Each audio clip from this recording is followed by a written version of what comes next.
I asked you last night. I had reached a place where I was working too hard. Every day. Applying too many processes, trying too hard. And I asked you last night, when I was in bed, I said, Abraham, is it okay to just ask you for help? Because there's so much emphasis on we allow, we do it. So I was like, you do it by step 1, asking, and step 3, allowing. So your question is a little screwy, don't you think? Well, I got my answer this morning because I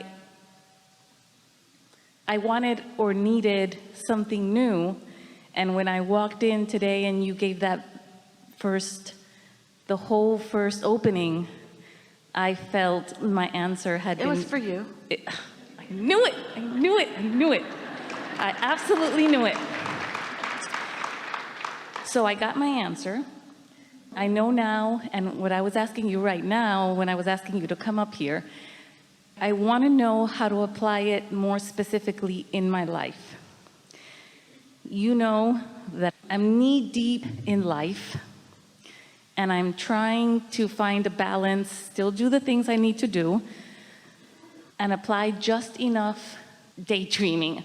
It's all right. And how could it not be this way to a certain extent? Knee deep in life, meaning responding to life, reacting to life, life coming at you, reacting. Well, of course you're reacting because it's coming at you, and of course you're reacting. It's normal that you would. But today's discussion is about, yes, react, because you can't not, but also do something else, which is get out ahead of it occasionally and let yourself just free flow with your ideas about what you want. Do both.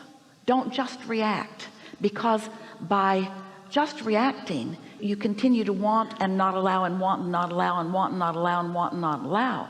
But when you hear what you've heard today and really understand what you've heard today, and then you put a little bit of emphasis on what we are calling getting out ahead of it. And by getting out ahead of it, we mean don't wait for it to come and then react. Get out ahead of it. So do things that you feel fairly certain are uplifting in nature. Spend a little bit more time in the shower and bask a little bit more. Take a walk if it feels good to you. Have lunch where you really want to eat. In other words, do things that put you in a position of easy appreciation. And from appreciation, now those aligned thoughts that are in your vortex will flow easily into your experience. We're going to have a really good conversation here. You're really going to like this. So this conversation is about, we're speaking from your point of view, where I stand in relationship to everything I want. That's what this conversation is about. Where I stand in relationship to manifestations like cars in garages and lovers in bed, and where I stand in relationship to emotions that feel good, like joy and eagerness and excitement. Ease is interesting because ease indicates pressure that you want to release. Just like when someone says freedom, it indicates bondage that someone wants to get away from. So even the word ease is a little reactionary. You see what we're getting at? So this must feel very complicated, because I am where I am, and how do I get to a better place? Well, by moving more in the direction of what you do want and less in the direction of what you don't want. So how do I feel better? By thinking more thoughts from the vantage point that my inner being thinks them, and thinking fewer thoughts from a place of separation from my inner being. I stand here as a vibrational offerer. That's what you could all say about yourself all the time. And my vibration is a mix of stuff. It's about things that I believe and things that I observe. It's a vibration that I continue to offer. It has a direction. It has a momentum. It varies. How can I do a more productive, effective, good feeling job of contouring my vibration. First, by acknowledging that I do vibrate. Second, by acknowledging that I offer a vibration because of my thoughts.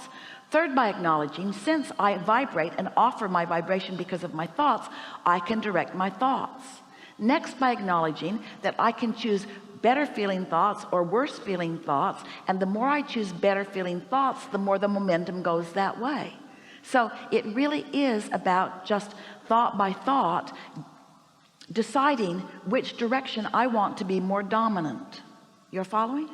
So we talk to you over time by encouraging you to choose better feeling thoughts. In other words, revenge feels way better than depression, and anger feels way better than fear, and blame feels a little better than guilt.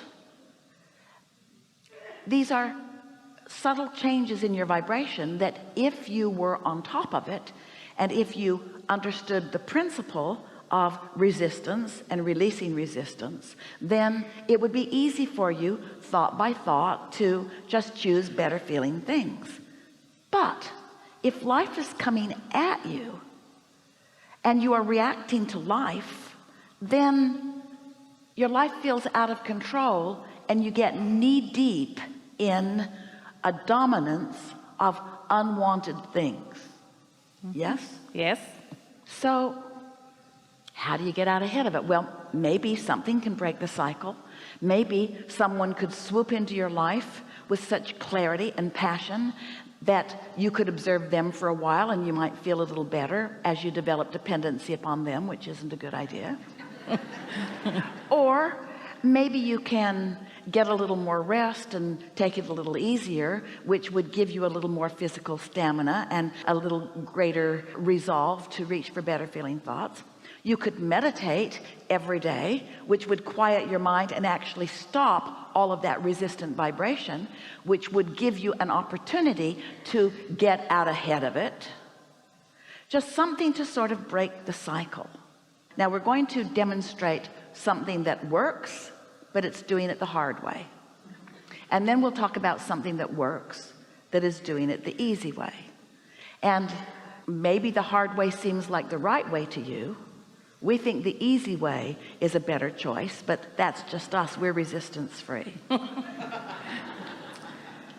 So Esther is in a new house and she has a new washer and dryer, and the week that she moved in, which was right before Christmas, the washing machine gave her an air code and it locked the door and she couldn't get anything out of it.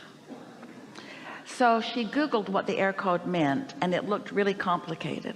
So she called the people that she had purchased it from, and they put her on a long list of waiting. Her clothes were going to be held captive for about 6 or 7 days, it appeared. So she just monkeyed around with it, and somehow the door opened and she got her clothes out, and then it sort of like fixed itself for a while. It's like it didn't lock up again, and she thought, well, it's going to hold my clothes captive again, because she knew she hadn't solved the problem, but she wasn't there that much, so it didn't matter so much. And then the other day she was away and her housekeeper called and said the washing machine had given an air code and the clothes were being held captive. So Esther said, I'll be home in a couple of days and we'll figure it out. So the man from the builder came over and played with it and couldn't figure it out, and then he called the same people that Esther had called before, who put her on the waiting list of 9 days of clothes held captive. And as Esther is listening, she can feel herself all tightening up, because they bought a lot of appliances from these people and they shouldn't be holding their clothes captive, and somebody should care more about these clothes being held captive, and it should go to a higher priority. And don't they know who Esther is? Someone who is really, really busy, who doesn't have time for her clothes to be held captive. And so Esther got herself worked into quite a little silent fit.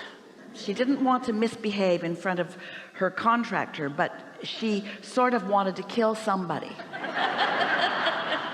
And he was the only one in the room, and he felt fear. And so Esther said, well, I have a plan B. And he said, what is it? And she said, I'm going to go to Home Depot.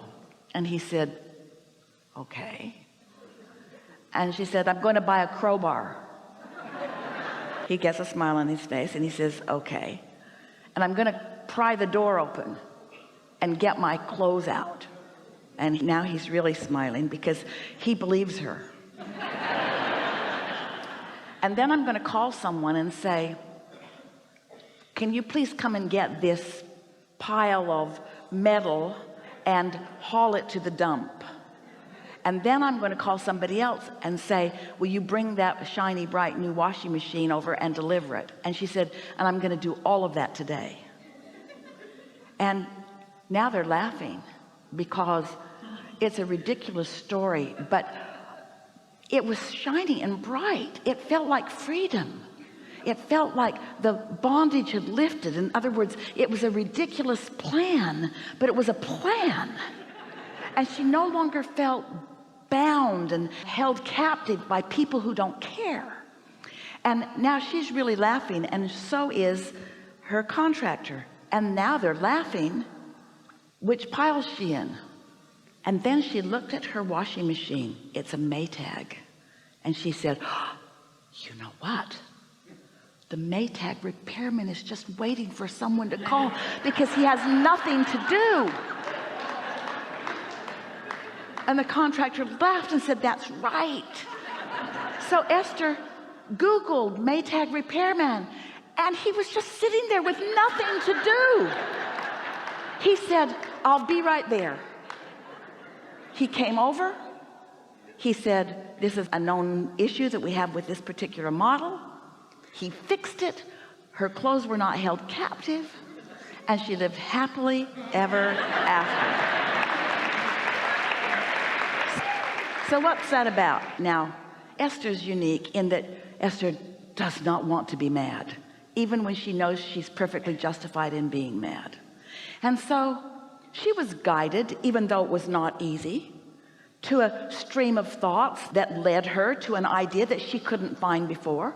She could not find that idea before until she got into a place of comedy. Isn't that a really logical idea? She couldn't find it. Her contractor couldn't find it. Nobody could find that idea until they brought levity to it. So this is a demonstration of no longer wrestling it to the ground and killing it and trying to fix what's broken. Instead, getting it into a place, into a clear place where you're laughing, where the ideas always are. Fun is where the ideas are. Laughter is where the ideas are. Love is where the ideas are. Appreciation is where the ideas are. The cooperative components are in the good feeling emotion places, you see. But when you're working so hard that you don't allow yourself to feel the momentum of feeling good, for Esther, she mostly feels good unless something happens. She feels great as long as life is perfect. But then she is like you. She reacts to what's happening. And what you want to do is start noticing your reactions and see what they get you. Notice when your reaction is one of anger and see where it gets you. Notice how long you can hold yourself in a holding pattern of no help, so that it just feels harder and harder and harder until you get yourself in such a muddle that you can hardly even go out your door and get down the street because things feel too complicated for you. Or notice how with levity and fun, all things feel possible. This is the conversation that we want to have here today. All things are possible, but you have to get into the all things are possible pile. And the all things are possible pile is right there for you to choose from. It's just that you can't jump from one pile to the other. But knowing that both piles exist and knowing which pile your inner being's in and being willing to separate yourself through meditation. You see, Esther's inner being, because she can see that cone of light no matter what, so to speak, she was able to let us lead her into the idea of the crowbar. It's a great idea. It's just a great idea. She would have been able to get her clothes out. The washing machine would not have ever been the same again. And it would have required a truck to haul it away, which was the next logical step and so forth. But your inner being can lead you from wherever you are out into the light, or you might already be standing out in the field in the light. You see what we're getting at? There's nothing serious going on and nothing to worry about, and you're not deep in anything except potential and possibility and ideas.